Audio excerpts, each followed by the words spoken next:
आपका क्या विचार है इस पूरे क्राइसिस पर, इस पूरे मसले पर? सर मेरा तो विचार यही है कि ये युद्ध जो है, जो भी इस समय जो चल रहा है अमेरिका और इजराइल की तरफ से जो युद्ध चल रहा है, तो वो जल्द से जल्द बंद करने की जो दूसरे देशों को जो है प्रयास करना चाहिए, क्योंकि इससे जो है पूरे संसार पे असर पड़ ही रहा है, धीरे धीरे पड़ ही रहा है। जो भारत पर भी जैसे अब पड़ रहा है, जैसे कि हमने जो है अब अपनी गाड़ी यूज़ करने के बाद आज हम मेट्रो से आए हैं यहाँ पर, तो सभी लोग ऐसा मैं उम्मीद करता हूँ करेंगे। लेकिन ये जो युद्ध चल रहा है, इसको और जो कंट्री हैं, जो बाकी जो कंट्रियाँ हैं, वो अपने अपने लेवल पे एफर्ट्स करें कि इस युद्ध को जो है जल्द से जल्द समाप्त किया जाए। जैसे कि मतलब और जो पुअर कंट्री हैं, जो भारत से जो और पुअर मतलब कंट्री हैं, उन पर बहुत ज़्यादा असर पड़ेगा जो है। अरे हम तो थर्ड इकॉनमी पहुंच गए, हमारी तो बात ही छोड़ दीजिए। जब हम पे इतना फर्क पड़ रहा है, देखिए मैं पाकिस्तान का आपको बता दूं, कल ही का फैसला उनका, हाँ 4 दिन अब सरकारी दफ्तर खुलेंगे, स्कूलों की छुट्टी कर दी गई, 50% लोगों को कहा गया कि आप घर में बैठिए, मतलब वर्क फ्रॉम होम कीजिए। इसके बाद 2 महीने का वेतन वो लोग नहीं लेंगे। ऐलान हो गया कि सारे मंत्री और ये लोग 2 महीने का वेतन नहीं लेंगे।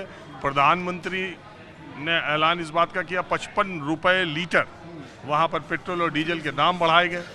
हालांकि हमारे यहाँ भी 60 रुपये का सिलेंडर बढ़ ही गया है, लेकिन अब आपको मालूम है कि $1 में हमारा मतलब हमारे तो 3 गुना है, हमारे 1 रुपये में पाकिस्तान का 3 रुपया है। तो अगर वो 55 रुपये बढ़ा रहे हैं तो समझिए हमारे यहाँ 18 रुपया बढ़ने के बराबर हुआ।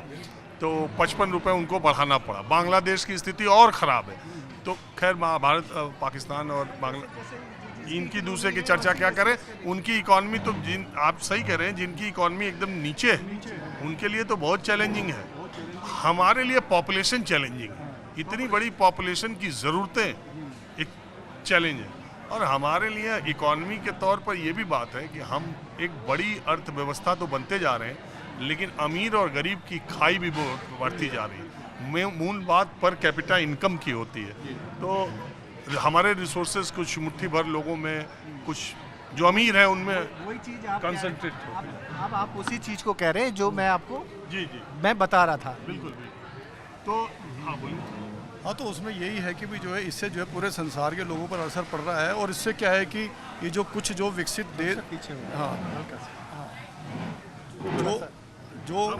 हाँ जो मतलब विकसित देश हैं, वो ये चाह रहे हैं कि युद्ध चलता रहे, जिससे कि उनको फ़ायदा होगा। मतलब गरीब गरीब होता चला जाएगा और अमीर अमीर होता चला जाएगा। मतलब इस समय जो है तेल के कुओं पर कब्जे होने की बात के पीछे जो झगड़ा, ये मतलब जो मैं समझ रहा हूँ, तो इस चीज़ को जो है दूसरे अन्य देश जो हैं, जो अविकसित देश हैं, जो अंडर डेवलप कंट्रीज़ हैं, उनको सबको मिल के जो है ऐसा प्रयास किया जाए कि ये युद्ध जल्द से जल्द रुके। हाँ, एक बात ये भी कही जा रही है कि इस सब के बाद अमेरिका को अपने तेल की कीमतों की मनमानी कीमतें वसूलने का मौका भी मिल जाएगा अगर युद्ध से। तेल का खेल, हाँ तो हम लोग के तो ट्रम्प साहब यही हैं। हम तो अपने दोस्त हैं, हमारे दोस्त हैं। जैसे आपने कहा है कि ये ट्रम्प साहब है, तो हम इनको ट्रम्प मानते हुए इनसे रिक्वेस्ट करते हैं कि इस युद्ध को जो है आप जल्दी जल्दी समाप्त कीजिए हैं ट्रम्प साहब जो है, जिससे कि ये जो हमारी आवाज़ आपके माध्यम से उनके पास पहुंचेगी जो है। विडंबना क्या है कि जो वर्ल्ड के जो लीडर अब तक रूफ टॉप से ये कहते फिर रहे थे कि हमने हिंदुस्तान का और पाकिस्तान का युद्ध रुकवा दिया, क्योंकि उससे जो है ना न्यूक्लियर वार होने का खतरा था वगैरह वगैरह। जो लोग यानी शांति स्थापित करना चाहते थे वर्ल्ड, वही लोग आज खुद ही जो है युद्ध कर रहे हैं। इस वक्त उन्हें याद नहीं आ रहा कि क्या ये युद्ध जो ना बढ़ते बढ़ते थर्ड वर्ल्ड वार में नहीं कन्वर्ट हो सकता। अगर ऐसा होगा भी, युद्ध तो किसी के लिए भी ठीक नहीं है। युद्ध से सबकी इकोनॉमी ख़राब होती है। सिर्फ जो जो बनाते हैं सिर्फ उनका फ़ायदा होता है, बाकी सबका नुकसान ही है। सबकी अर्थव्यवस्था ख़राब होती है, एम्प्लॉयमेंट जनरेशन नहीं होता है। होगा क्या मैं बताऊं। एक और बात कही जा रही है कि ईरान के हवाई हमले में जिस तरीके से ईरान ने गल्फ़ कंट्रीज़ पे हमले किए और अमेरिकन एयरबेस या उनकी जो भी चीज़ें थीं, उससे अब मिडिल ईस्ट के पास पैसा तो इन गल्फ़ कंट्रीज़ में कोई कमी है नहीं। अब वो अपनी सैन्य क्षमता बढ़ाने के लिए ज़्यादा से ज़्यादा हथियार खरीदेंगे और उनके लिए इजराइल और अमेरिका एक बड़ा बाजार भी बन जाएंगे। तो जैसा मैंने बताया आपको, पूरी दुनिया में खलबली जो मची हुई है उसका असर भारत पर पहुंचने लगा है और सबसे पहली जिम्मेदारी एक नागरिक के तौर पर हमारी और आपकी होती है कि एनर्जी की ऊर्जा की जितनी खपत या जितनी ज़रूरत है उस खपत और ज़रूरत को एक अपनी आप जितनी कम कर सकते हैं उतने इस वक्त देश के लिए आप एक तरह से देश सेवा कर रहे हैं, क्योंकि जो हालात हैं और जो अभी हालात हैं उसको लेकर पूरी दुनिया में ये अंदाज़ा लगाया जा रहा है दाम बढ़ सकते हैं, किल्लत हो सकती है। सरकार अपनी तरफ से पूरी कोशिश कर रही है और मैं ये जानने की कोशिश कर रहा हूँ कि अभी भी देश के आम लोग इस बारे में क्या चर्चा कर रहे हैं। जो अभी तक 10 दिन का युद्ध हुआ, मैंने आपको अलग अलग जगहों से इसके अलग अलग आयाम इस खबर के जितने हो सकते हैं कोशिश करता हूँ। तो आपका नाम क्या है? मैं अनिल डोगरा, ईस्ट दिल्ली में रहता हूँ और दिल्ली में ही जन पला और बड़ा हूँ। यहीं एजुकेशन थी और यहीं सर्विस थी। मैं प्रिंसिपल साइंटिस्ट रिटायर हुआ हूँ पूसा इंस्टीट्यूट से, इंडियन एग्रीकल्चर रिसर्च इंस्टीट्यूट से, और आज के हालात के बारे में चिंतित हूँ। अरे पूसा इंस्टीट्यूट की भी बड़ी अद्भुत स्टोरी है सर।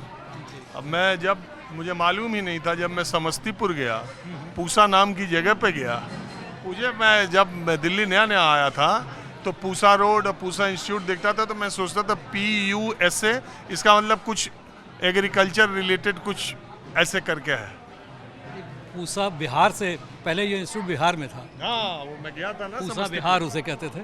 वहाँ से ये ब्रिटिशर्स के टाइम पे ये शिफ्ट होके यहाँ पटेल मैं नगर के वहाँ पास तो आया। वहाँ गया था, वहाँ भूकंप से गिर गई थी इमारत, उसके बाद उन्होंने उसको शिफ्ट करने का फैसला किया। तो बाद में अब फिर वहाँ पे विश्वविद्यालय बन गया एग्रीकल्चर का, बहुत बढ़िया। लेकिन नाम वहीं से कैरिड फॉरवर्ड है, पूसा इंस्टीट्यूट का नाम। तो एक बात कही जा रही है, अभी मैं देख रहा था, थोड़ा सा आप इस पर, और तो मेरे सब समझ में आ गया। ये कह रहे shipping, agriculture, traffic, road, air, सब ये तेल और गैस की कमी से इन सेक्टर्स पे बहुत ज़्यादा प्रभाव पड़ेगा। एग्रीकल्चर सेक्टर में आप इसके किस तरह से प्रभाव देख रहे हैं? जिस तरह की किल्लतें की बात कही जा रही है, अगर युद्ध हुआ तो ऐसा हो सकता है? जो मैकेनाइजेशन फार्मिंग है, मैकेनाइज फार्मिंग है, वो सारी तेल के ऊपर डिपेंडेंट है। सो अगर तेल की कमी होगी तो थोड़ा इफेक्ट वहाँ भी पड़ेगा। लेकिन सरकार भरपूर कोशिश कर रही है रिजर्व्स मेंटेन करने की, और मेरा ऐसा विचार है कि शायद तेल की इतनी किल्लत, इतनी शॉर्टफॉल ना हो पाए जितना हम एक्सपेक्ट कर रहे हैं। और सरकार पूरी निगाह रख रही है, जो प्रायोरिटी सेक्टर्स हैं उन पे किसी तरह भी कोई दबाव ना आए, उस पर किसी तरह की कोई कमी ना हो। ये मेरा ऐसा अभी लगा दिया ना एसेंशियल कमोडिटीज एक्ट, उसको इन प्लेस, और उसको आप एस्मा और एसेंशियल कमोडिटीज एक्ट में फ़र्क है। लोग उसको बहुत लोग कह रहे हैं कि एस्मा लगा दिया, एस्मा नहीं लगाया, एसेंशियल कमोडिटीज एक्ट। एस्मा में तो प्रदर्शन करने की और स्ट्राइक करने की और ये सब आपको निषेध किया जाता है, आपको बैन किया जाता है, आप ये नहीं कर पाएंगे। इसमें ये होता है कि एसेंशियल कमोडिटीज़ जो हैं उसमें प्रायोरिटी सेक्टर सेट किए जाते हैं कि पहले आप इसकी सप्लाई सुनिश्चित करेंगे, पहले इसकी करेंगे, पहले इसकी करेंगे, फिर इसकी करेंगे। इसीलिए मैंने कहा कि सरकार इस चीज़ का ध्यान कर रही है, जो प्रायोरिटी सेक्टर्स हैं उन पे खास उनकी निगाह है। सरकारी सूत्रों का तो बहुत तरह सूत्र ही असल में सब बता भी रहे हैं, सरकार थोड़ा कम बता रही है। सूत्रों का ये कहना है कि 21 दिनों तक अभी हमारे पास रिजर्व्स हैं। तो सरकार की अब तक की इस मसले में जो भूमिका रही है वो आपको ठीक? बहुत अच्छी, बहुत अच्छी। और सरकार इस इशू के ऊपर और इन जनरल वार के ऊपर बड़े ध्यान से और बड़े सोच विचार से अपने कदम रख रही है, अपने विचार रख रही है। ये विरोधी दल वाले तो कह रहे हैं कि ये ट्रम्प और इनके दबाव में आकर के ये देखो जी, पता अगर नहीं क्या विरोधी दल नहीं कहेंगे तो विरोध कैसे करेंगे? तो विरोधी दल का काम है, वो अपने नज़रिए से कहते हैं।